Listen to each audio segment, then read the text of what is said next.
Hi friends, welcome to our YouTube channel ఈ study Telugu.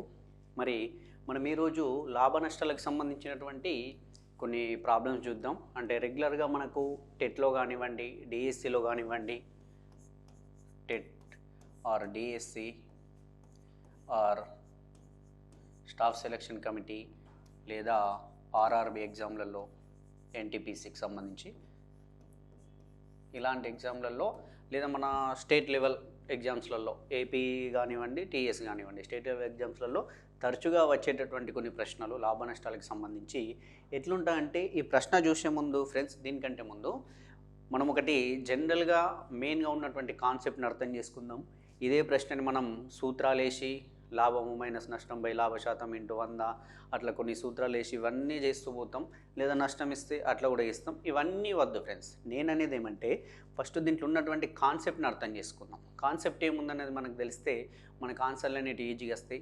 మనం సూత్రాలని బట్టి పడితేనో వీటిని బైహార్డ్ చేస్తేనో వీటిని గుర్తుపెట్టుకొని బాగా బట్టి ఎగ్జామ్కి పోతే మనకు అక్కడ సూత్రం అనేది ప్లస్ పెట్టే దగ్గర మైనస్ పెట్టినా మనం మొత్తం ఆన్సర్ అనేది చేంజ్ అయిపోతుంది. అది మనకు తెలిసిందే. కాబట్టి మనం ఎప్పుడు కూడా అట్లాంటి పని చేయొద్దు. ఒక్కసారి చూద్దాం. ఇది చూసే ముందు ఫస్ట్ మనకు 2 విషయాలు తెలవాలి. కొన్న వెల, అమ్మిన వెల. ఇవి 2 తెలిస్తే చాలు మనకు లాభ నష్టాలలో. లేదా ఎక్కడైనా మనకు డిస్కౌంట్ అనేది ఇస్తే లేదా ట్యాక్స్ అనేది పడితే అప్పుడు ఆ పదాలు అనేటివి మనకు అవసరం పడతాయి. ఈరోజు చెప్పే దాంట్లో మనకి ఇవి 2 తెలవాలి. కొన్న వెల అంటే ఏంటి, అమ్మిన వెల అంటే ఏంటి. ఏమంటే, ఒక వస్తువు ఉంది, సైకిలో, మోటార్ బైకో, ల్యాప్టాపో, కెమెరానో, ఫోనో, పెన్ను, ఏదన్నా కానివ్వండి, మామిడి పండ్లు, జామ పండ్లు, ఏదైనా కానివ్వండి, వస్తువుని మనం కొంటున్నాం, ఎంతో కొంత రేటుకు కొంటున్నాం, ఇది తెలియదు మనకు. ఇది మనకు కొన్న వెల అవుతుంది. అమ్మేస్తున్నాం, మనం వేరే వాళ్ళకి అమ్ముతున్నాం, ఇది అమ్మిన వెల. ఇప్పుడు చూడండి, నేననేది ఏమంటే, వస్తువుని కొన్నావు, అమ్మినవు.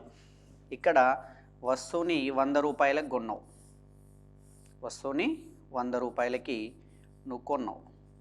ఈ కొన్నటువంటి వస్తువుని నువ్వు 120 రూపాయలకు అమ్మినావు అనుకో. ఈ కొన్నటువంటి వస్తువుని 120 రూపాయలకు అమ్మినావు అనుకో. నీకు లాభం వస్తుందా, నష్టం వస్తుందా? ఫస్ట్ జనరల్గా ఇది మనకు తెలవాలి. 100కే కొని 120కి అమ్మినావు అంటే మనకు లాభం వచ్చింది. లేదు, ఇదే వస్తువుని 100కి కొని 70 రూపాయలకే అమ్మినావు, అప్పుడు నీకు నష్టం వస్తుంది. ఇది మనకు మామూలుగా తెలిసిన విషయమే. ఇది తెలిస్తే చాలండి, ఈ రకమైన ప్రశ్నలు చేయొచ్చు మనం ఈజీగా. ఇది మనకు తెలుసు కాన్సెప్ట్. కొన్న వెల అంటే ఏమి, అమ్మిన వెల అంటే ఏంటి మనకు తెలుస్తుంది. ఇది తెలుసు కదా. తెలిసినప్పుడు మరి ఈ రకమైనటువంటి ప్రాబ్లమ్స్ మనకి ఎగ్జామ్లో వస్తే అవి ఎట్లా చేయడమో ఒక్కసారి చూద్దాం ఫ్రెండ్స్. ఈ రకమైనది ఇదే ప్రాబ్లం మనకు ఆల్రెడీ గత పరీక్షలలో వచ్చిందే. ఈ రకమైనది వస్తే ఎట్లా చేయాలంటే,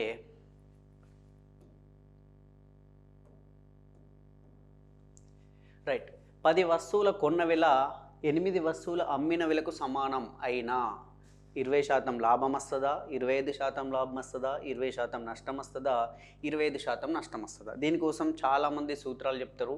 మనకు బుక్లలో కూడా సూత్రాన్ని పట్టుకొని ఉంటుంది. ఇది కాదండి. ఫస్ట్ చూడండి, నేనేమంటున్నా, కొన్న వెల కాస్టింగ్ ప్రైస్ కదా, దీన్ని సిపి అని రాసుకుంటున్నా. అమ్మిన వెల సెల్లింగ్ ప్రైస్ కాబట్టి దీన్ని ఎస్పి అని రాసుకుంటున్నా. రైట్, ఇలా రాసుకొని మనకి ఏదైతే ఎగ్జామినర్ ఇచ్చిండో దాన్ని ఉన్నది ఉన్నట్టు రాద్దాం. 10 వస్తువుల కొన్న వెల. చూడండి, 10 వస్తువుల కొన్న వెల అంటే సిపి కదా, కాస్టింగ్ ప్రైస్. 8 వస్తువుల అమ్మిన వెలకి సమానం. ఇగో సమానం అన్నాడు, సమానం గుర్తుపెట్టిన. ఎన్ని వస్తువులు అమ్మిన వెల? 8 వస్తువుల అమ్మిన వెల కాబట్టి ఎస్పి అని రాసుకున్నా. 10 వస్తువుల కొన్న వెల 8 వస్తువుల అమ్మిన వెలకు సమానం అన్నాడు కాబట్టి ఉన్నట్టు రాసిన. ఇప్పుడు మనం ఏమంటున్నాం, ఫస్టే చెప్పుకున్నాం మెయిన్ కాన్సెప్ట్. మనకు వస్తువు మీద లాభం వచ్చినా నష్టం వచ్చినా అది కొన్న వెల మీదనే వస్తుంది. లాభం నష్టం ఏదొచ్చినా కొన్న వెలను బట్టే చెప్తాం. అంటే 100కి కొన్నావు, 120కి అమ్మినావు, 130కి అమ్మినావు అంటే లాభం వస్తుంది, 20 రూపాయల 30 రూపాయలు. లేదా తక్కువకి అమ్మినాం, 80కో 70కో 60కి అమ్మినామంటే నష్టం వస్తుంది. కానీ ఇదంతా దేన్ని బేస్ చేసుకొని ఉంది, కొన్న వెలను బేస్ చేసుకుని ఉంది. అందుకే కొన్న వెల అనేది ఎప్పుడైనా కింద ఉంటుంది, దాని మీదనే లాభమా నష్టం అనేది మనకు వస్తుంది. అంటే అందుకే ఏం చేస్తున్నా, ఇది కింద ఉండాలి కదా కొన్న వెల అనేది, దీన్ని ఇటు తీసుకెళ్తే కిందికి వెళ్ళిపోతుంది కదా. కాబట్టి 10 ఈ 8ని ఇటు తీసుకొస్తున్నా, ఇప్పుడు ఇట్లుందంటే మధ్యలో ఇంటూ ఉన్నట్టు, ఇది మనకు తెలిసిందే, చాలా ప్రైమరీ విషయం అది. ఇట్లా ఏమీ లేదంటే మధ్యలో ఇంటూ ఉన్నట్టు, ఇది ఇంటూ దీటి వస్తే డివైడెడ్ బై అవుతుంది. 10/8 equal to SP by CP. ఇప్పుడు ఇదేమన్నా కొట్టుడు పోతే తీసేద్దాం. 4 2 8, సారీ 2 4 8, 4 ఎక్కంలో పోతుంది, 2 4 8, 2 5 10. ఇప్పుడు దీన్ని అబ్జర్వ్ చేయండి. సిపి ఎంత ఉంది, మనకు కొన్నది 4 రూపాయలకు, ఎస్పి అమ్మింది ఎంత ఉంది, 5 రూపాయలకు. మనం 4 రూపాయలకు కొన్నాం, 5 రూపాయలకు అమ్మినాం. తేడా ఎంత ఉంది, డిఫరెన్స్. 4 రూపాయలకు కొని 5 రూపాయలకు అమ్మినాం, డిఫరెన్స్ అనేది 1 ఉంది. ఒకటి లాభం వచ్చింది, 1 రూపాయి అనేది. దేని మీద లాభం వస్తుంది, కొన్న వేల మీద లాభం వస్తుంది, లేదా కొన్న వేల మీద నష్టం వస్తుంది. నువ్వు ఎక్కువ కొని తక్కువ అమ్మితే నీకు నష్టం వచ్చేది, తక్కువ కొని ఎక్కువ అమ్మినాం నీకు లాభం వచ్చింది. ఎంత ఈ డిఫరెన్స్ అనేది ఎంత, 1. దేని మీద, 4 మీద. నీకు ఇది శాతంలో కావాలంటే ఏం చేస్తాం, మనందరికి తెలిసిందే. 1/4ని డైరెక్ట్ 25% అని రాయొచ్చు, 1/4ని 25% అని రాయొచ్చు. లేదా ఇంకా నీకు కావాలంటే శాతం కావాలంటే ఇంటూ 100 ఇస్తాం. 4 1 4, 4 2 8, 2 మిగిలింది, 4 5 20% పెట్టుకుంటాం. అంటే 25% మనకి ఏమొచ్చింది, కొన్న వేల తక్కువ ఉంది, అమ్మిన వేల ఎక్కువ ఉంది, కాబట్టి 25% లాభం వచ్చింది. ఇది దీనికి సొల్యూషన్ అండి, 25% లాభం. ఆప్షన్ 3 అనేది మనకు correct answer. Okay friends, next ఇంకోటి చూద్దాం. ఇది మనకు అర్థమై ఉంటుంది. ఇంకోటి, 12 వస్తువులు అమ్మిన వేల 8 వస్తువుల కొన్న వేలకు సమానమైన ఏమవుతుంది. ఇప్పుడు ఇక్కడ 33.33 అని ఇచ్చిండు. ఇదే ఎగ్జామ్లో 33 1/3 అని కూడా ఇవ్వచ్చు. 66 6 6 ఇచ్చిండు. దీన్ని 66 1/6 అని ఇవ్వచ్చు.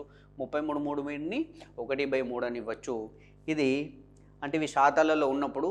మరి ఇది ఎట్లయితే చూస్తే సేమ్ ఇందాకే మనం అనుకున్నట్టు 12 వస్తువుల అమ్మిన వెల, 12 వస్తువుల సెల్లింగ్ ప్రైస్ ఈక్వల్ టు 8 వస్తువుల కొన్న వెల, 8 వస్తువుల కొన్న వెల కాస్టింగ్ ప్రైస్. మనం ఏమన్నావు, కాస్టింగ్ ప్రైస్ ఎప్పుడు కూడా కింద ఉండాలి. అందుకే SP by CP equal to 8/12. ఇది 4 ఎక్కంలో పోతుంది కదా, 4 2 4 3. ఇప్పుడు చూడండి, వస్తువుని 3 రూపాయలకు కొన్నావు, 2 రూపాయలకు అమ్మినావు. డిఫరెన్స్ అనేది 1 ఉంది, డిఫరెన్స్ 1 ఉంది. దేని మీద డిఫరెన్స్ 1 ఉంది, కొన్న వేల మీదనే మనం ఎప్పుడు కూడా డిఫరెన్స్ని చూడాలి. దీనికంటే ఇది ఎక్కువ ఉంటే లాభం వచ్చేది, తక్కువ ఉంది. 3 రూపాయలకు కొని 2 రూపాయలకు అమ్మిన వస్తువుని, కాబట్టి 1/3 ఇంటూ 100. దీన్ని చేస్తే 3 3 9, మళ్ళీ 1 మిగులుతుంది, 3 3 9, పాయింట్ పెట్టుకుంటే మళ్ళీ 10 అవుతుంది, 33.33%. ఇది మనకు కొన్న వేల కంటే అమ్మిన వేల తక్కువ ఉంది కాబట్టి మనకి ఇది నష్టం వచ్చింది. 33.33% మనకు నష్టం, 33.33% నష్టం. ఆప్షన్ సి అనేది కరెక్ట్. ఓకే ఫ్రెండ్స్, మీకు ఇలాంటి మరిన్ని మ్యాథ్స్కి సంబంధించిన ట్రిక్స్, కాన్సెప్టు ఈజీగా అర్థం కావాలనుకుంటే రెగ్యులర్గా మన ఛానల్ని ఫాలో అవ్వండి. మనకు వీడియో చూసిన తర్వాత లైక్ కొట్టండి. కొత్త వాళ్ళైతే సబ్స్క్రైబ్ చేసుకోండి. మీకు మీ ఫ్రెండ్స్కి అందరికి కూడా షేర్ చేయండి. Okay friends.